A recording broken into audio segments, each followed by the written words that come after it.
The 1946 bombing of the King David Hotel was a pivotal moment in the creation of the Jewish state, and here are your 5 fast facts. Number 1, before the state of Israel was created in 1948, there were 3 paramilitaries that were serving the potential Jewish state. Number 1 was the Haganah. Their entire focus was havlaga, meaning restraint.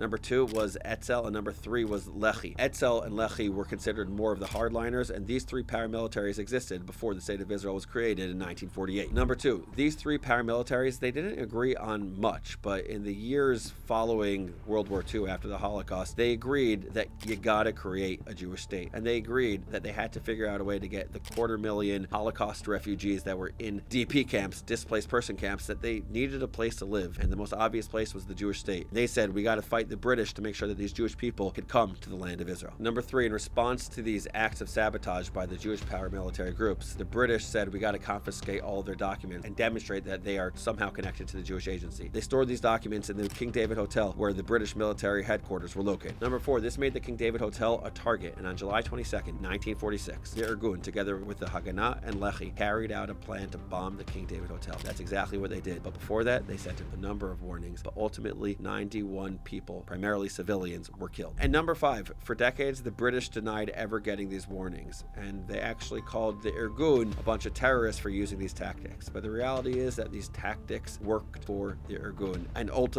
led to the British saying, hey, let's totally leave this area, and that's what they did. They got out. Those are your 5 fast facts. For the full story of the King David bombing, check out the Unpacking Israeli History link in the bio.